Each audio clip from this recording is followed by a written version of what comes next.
Hello and welcome to a Bearded Mystic podcast, and I'm your host Rahul N. Singh. Thank you for taking out the time today to either watch or listen to this podcast episode. Today we will be continuing on with my thoughts on the Bhagavad Gita, but before I do begin, if you would like to support the Bearded Mystic podcast, you can sign up to the podcast's Patreon page where you can get ad-free and bonus episodes. The details are in the show notes and video description below. Another way is that you can sign up to our monthly subscription that's available on the Apple Podcasts app. Every Saturday at 11 a.m. Eastern Standard Time, there is a free virtual meditation session that's followed by a spiritual discussion and Q&A. If you would like to join, you can find the details in the show notes and video description below. If you would like to have a one-on-one meeting with me as a friend to help you with your spirituality, you can find the details in the show notes and video description below. Let's do a recap of the last episode.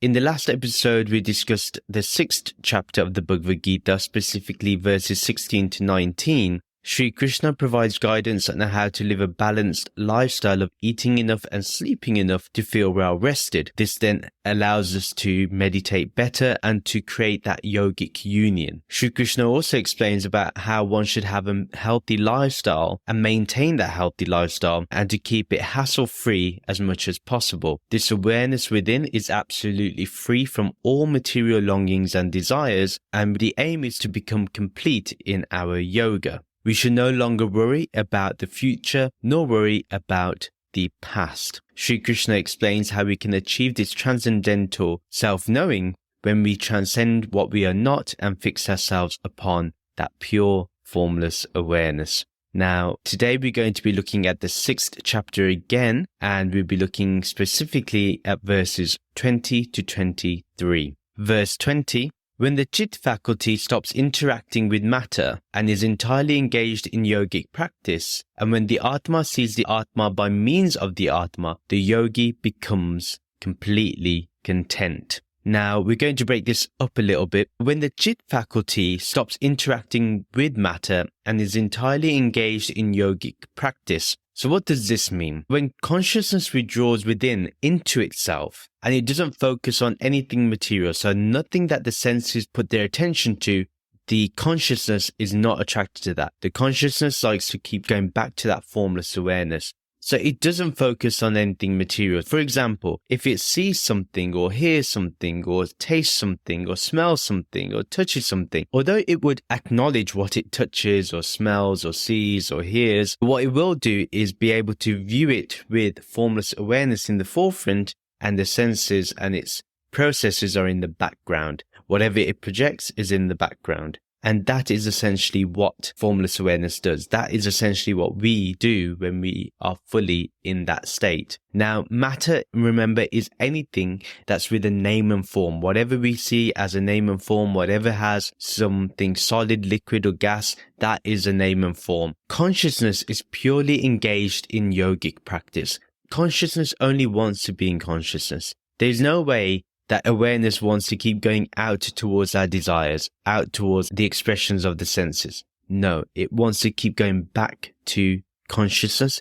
It wants to keep going back to its own awareness. And that's because that's where it feels complete. That's where it feels completely itself. And how does it do that? It's constantly discerning between the real and unreal. Remember, real is that which does not change, and unreal is that which continues to change. It's always changing. And the main aspect is that once it's connected to formless awareness, it wants to remain in formless awareness. It wants to keep itself connected in that formless awareness. It wants to view everything in that formless awareness. The other thing that we need to do is understand the root of desire. Where does desire come from? Where has it arisen from? What habit of the past does it keep going back to? This is what yogic practice is. We look at the root of desire. Now, if we look at the root of desire, that means that we will address our anger, we'll address our enmity, our hate, our distractions, our lack of focus in the spiritual practice. All that is in the root of desire. And remember, by observing the root of desire, by being aware of the root of desire, putting the spotlight on the root of desire, what we end up doing is actually lessening the power of that root, and therefore we can uproot that desire, meaning our attachment to the results of that desire. If we get the desire, fine. If we don't, fine. There's literally a balance in our approach. Now, the other thing is, yogic practice also is about addressing any enmity, any anger, any greed, any lust, anything like that. The yogic practice aims to address those things. And remember, the yogic practice is also about renouncing anything the senses present and returning back to awareness. So we keep going back to awareness, and that's the ultimate state, and that is yogic practice. We're constantly engaging in that because we never know when the mind can start running back to the senses and start following whatever the senses want. We want the mind to go back to formless awareness, and this is what the second part of the verse literally talks about. And Sri Krishna says in that second part, and when the Atma sees the Atma, by means of the Atma, the yogi becomes completely content. Isn't contentment what we always are after? But before we go there, let me first address, and when the Atma sees the Atma, by means of the Atma. Let me bring it back to Brahman. So when we understand our true nature as Brahman, we constantly see ourselves as Brahman through Brahman, because it's only through that awareness that we see ourselves by the means of Brahm Gyan. So the knowledge of Brahman, the insight into Brahman, is how we see our own awareness. So the other way to say it is, when we understand our true nature as formless awareness, we constantly see ourselves as formless awareness through formless awareness by the means of the knowledge of formless awareness, or the insight into formless awareness. Now, only Brahman can understand its own true nature, and we need to understand that only Brahman recognizes Brahman. Remember, nobody else can recognize Brahman. The name and form cannot understand something abstract as Brahman, which is formless awareness. Something as abstract as a formless is very difficult for the mind to hold on to cling on to. Therefore, we have to understand that what our true nature is, which is Brahman itself, which is this formless awareness. We are nothing less than that. Tattvamasi, you are that. And everything you see is formless awareness itself. Its existence originates from formless awareness. And that's why we need to understand that only formless awareness can recognize formless awareness. This body and mind cannot. And anybody that tells you that the body and mind can, they've really got it wrong. And that's something that Sri Krishna is making sure we understand fully. Then the yogi is completely content. When all desires are renounced, contentment is easy. So what that means is, yes, we may have desires. It's not that we will not have desires, but what will happen with desires is we will see the outcome. We'll see that if we get desires, that doesn't mean that we will be content. In fact, desires may cause a feeling of incompleteness. So that's why, I speak heavily against the law of attraction and all those type of things, because it doesn't address the fundamental quality of contentment. And it's a divine trait to have, a divine virtue to be content. Contentment obviously means that there's nothing more for the yogi to attain or to achieve. What will one gain by achieving a desire? Well, it just opens the door for another desire. But if one completes a desire in formless awareness, then what we understand is, but that desire was formless awareness, and actually I am formless awareness, so I'm completing myself. Getting that desire just adds to the name and form of my body and mind, but really it does nothing for my true self. Contentment is when you're completely satisfied with life. You're completely happy with life. That is the guarantee that Sri Krishna provides if we follow this yogic practice of, remember, discerning between the real and unreal, or the permanent and impermanent, resting in that formless awareness, focusing on that formless awareness, going back to being aware of being aware, doing all those things and understanding the root of desire. And therefore, the root of desire is that we think we are this name and form, remember. Addressing any enmity, any anger, any greed, any lust, any pride, anything like that. Addressing those things, and then renouncing anything the senses present to us, and always returning back to formless awareness. The context of the whole verse is that Sri Krishna guides us on how important it is to connect to our consciousness with consciousness itself, and by absorbing one's name and form into the nameless and formless awareness, and there one remains in complete contentment, complete satisfaction, complete happiness, unbreakable happiness.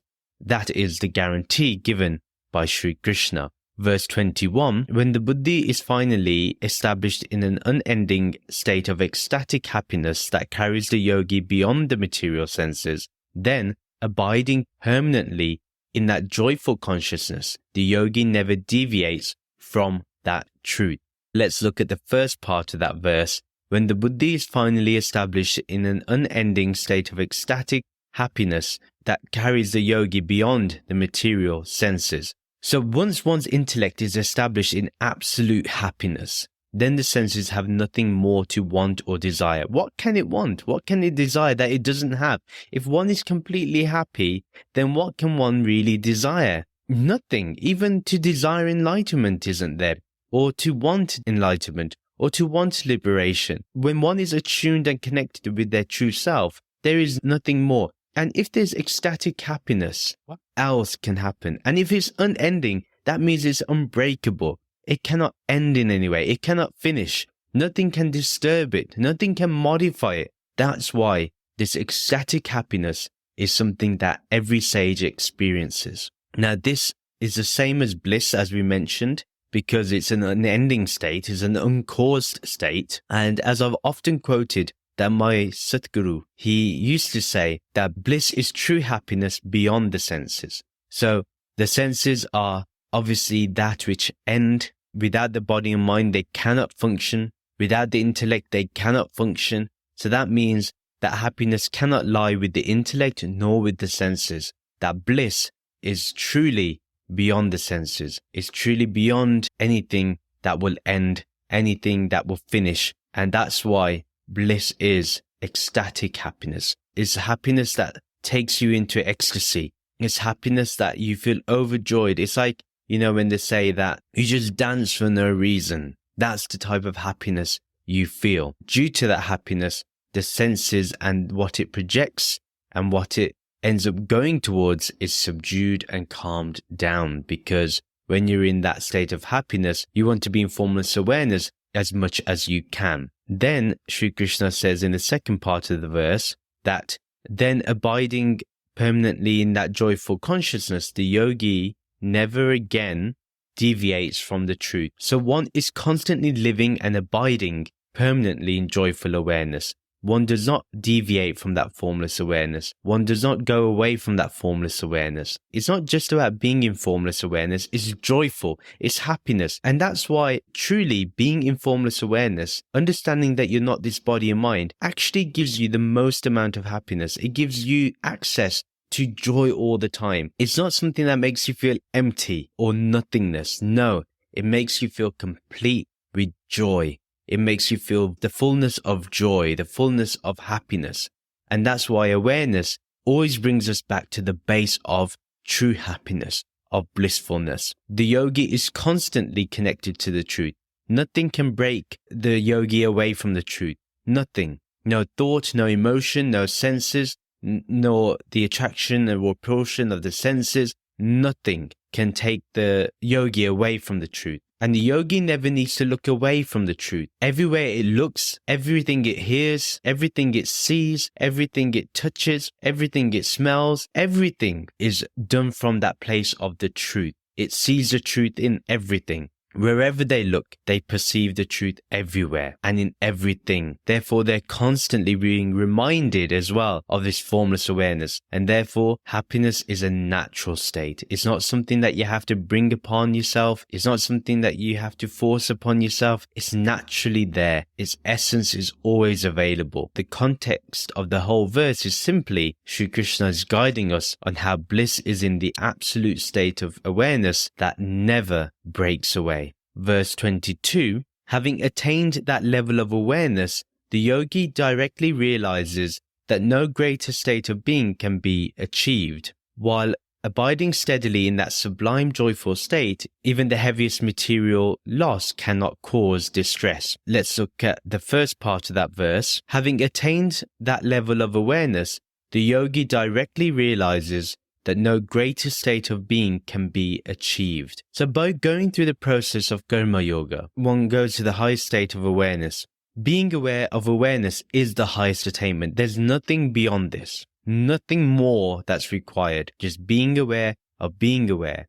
Being in that formless awareness is the highest attainment, because that's where the unbreakable state of happiness is. That's where blissfulness is. Once one encounters that inner awareness, they understand that there is nothing better to achieve. Nothing more can be given that can give you that same level of happiness. Yes, you can get happy from those things, but it's not the same happiness you get from being in formless awareness. Once one encounters that inner awareness that's beyond the senses, one's always in joy. One realizes that no greater state of being can be achieved. Yes, one can achieve peaceful states of mind, but it's going beyond the mind that one sees that there's nothing better than inner awareness. No worldly pleasure can ever be as higher than this formless awareness itself. Then in the second part of the verse, Sri Krishna says, while abiding steadily in the sublime joyful state, even the heaviest material loss cannot cause distress. The question is, how many of us get disturbed in the day? How many of us worry about the future or are disturbed by the events of the past? How many of us utilize our intellect in the present? You see, the true enlightened being is one that remains in balance in life, regardless of what life throws.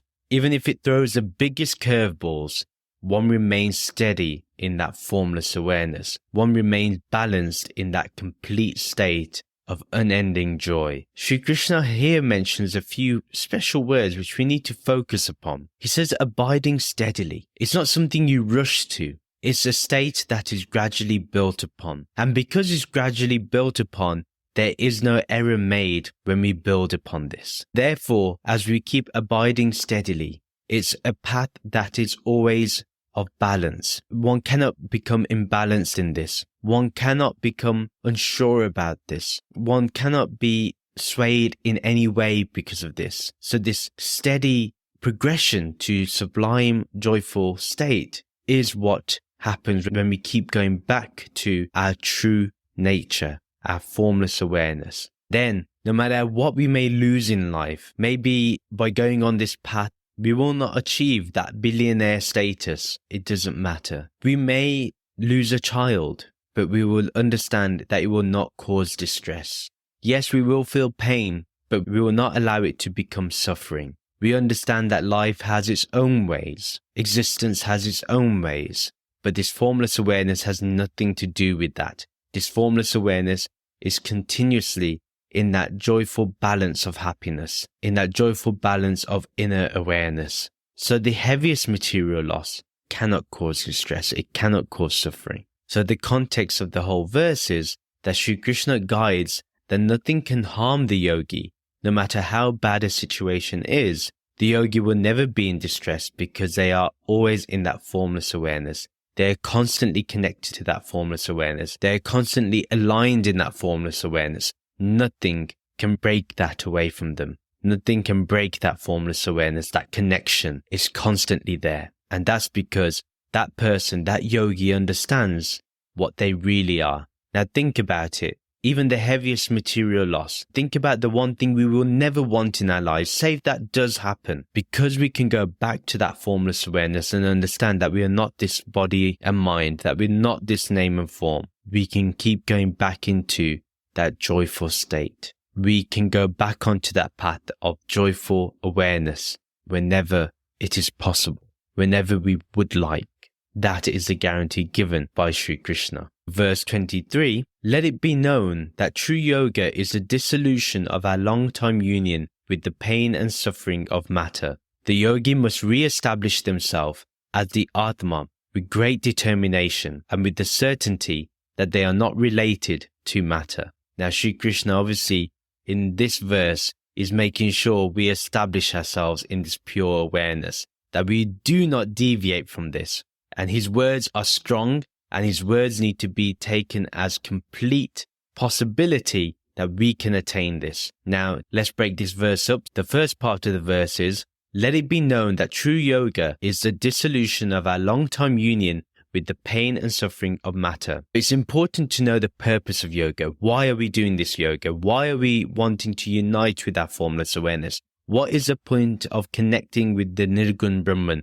Why are we doing this? See, what we're doing here in this path of yoga, in Karma Yoga, in any type of yoga that connects us to formless awareness, what we're doing is swapping our connection. Instead of connecting to pain and suffering, we're connecting to happiness and bliss. Instead of uniting with pain and suffering, we're uniting with happiness and bliss. That's what we're doing. We're completely destroying our long-time union with pain and suffering. And yoga completely dissolves the clutches of pain and suffering. So what will cause pain and suffering in the past will no longer happen. Because why? We know that matter is not real. We know that matter is the nature of unreal because it's constantly changing, constantly modifying. And therefore, we don't need to be in pain and suffering. We can make the choice to be in happiness and bliss. We can make that choice. We can go back to that because, remember, our true nature is not within matter. It's within formless awareness. Then the second part of the verse is, the yogi must re-establish themselves as the Atma with great determination and with the certainty that they are not related to matter. Our true nature is the Atma. Our true nature is formless awareness. We need to be completely convinced about this. And Sri Krishna says we have to keep re-establishing ourselves with that pure formless awareness. Now, let's really look at the words here. Re-establish. Why does he say that? Because right now we have gone into the delusion that we are this body and mind, that we belong to this world, we belong to this universe.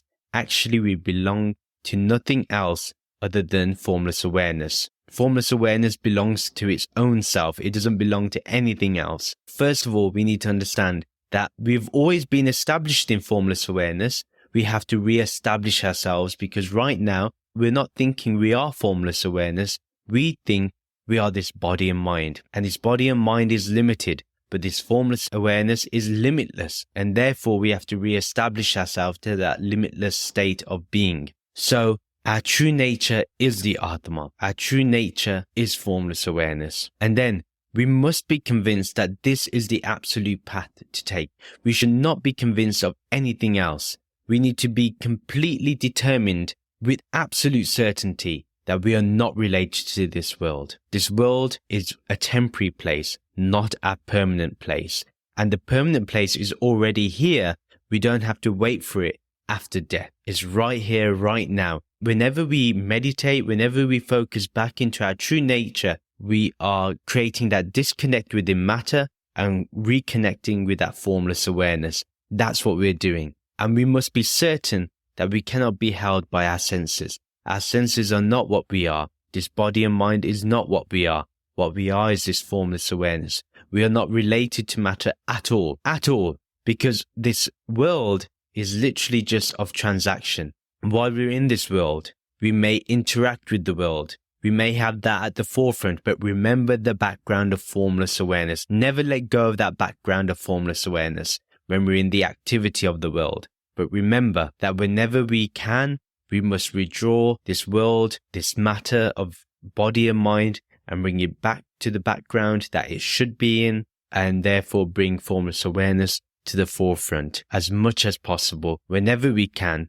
That's the path of a karma yogi. The context of the whole verse is that Sri Krishna guides on how we must focus on transforming our pain and suffering into joy and bliss by remaining in formless awareness and to keep returning to this formless awareness whenever we can. And most of all, we are not this body and mind. We are not related to the temporary nature of things. We are to go back to that permanent, true nature of ourself, which is formless awareness. We are this Atma, we are this Brahman, nothing else. We need to become absolutely convinced about this. And how do we do this? By keep practicing that yogic practice, by keep adhering to that yogic practice until we become completely convinced that we are this Atma, we are this Brahman, we are this formless awareness. And that is the path of everyone that is reading and listening or hearing about the Bhagavad Gita and its message. And that is the end of the episode. Please do share this podcast with your friends and family who may enjoy this content. And if you're watching this on YouTube, please do like and comment on this video. Do share your views. Do share your opinions. It's a discussion here. It's not me just teaching something. We are here having a discussion on these teachings. And if you're listening to this on your favorite podcast streaming app. You can use Good Pods to comment on this, and you can go on my WhatsApp community group to continue the discussion there. You can follow me on social media to keep getting updates. You can subscribe to the monthly Bearded Mystic newsletter, and as I mentioned, you can join the Bearded Mystic podcast WhatsApp group. All the details are in the show notes and video description below. If you would like to support the Bearded Mystic podcast, you can check out the podcast Patreon page or support the podcast through Apple Podcast subscriptions, which you can find on the Apple Podcast app itself. And remember, the details for the Patreon page are in the show notes and video description below. If you would like to have a one-on-one meeting with me as a friend to discuss your spirituality, you can find the details in the show notes and video description below. To just remind you that I will be starting my thoughts on the Upanishads. It's a Patreon exclusive podcast, so do sign up to Patreon as quickly as possible so you do not miss an episode of that. Please rate and review the podcast on my website, www.thebeardedmysticpodcast.com. I would just like to thank you for listening, and let's end this with the Shanti mantra. Om Shanti, Shanti, Shanti. Om Peace, Peace, Peace. Namaste.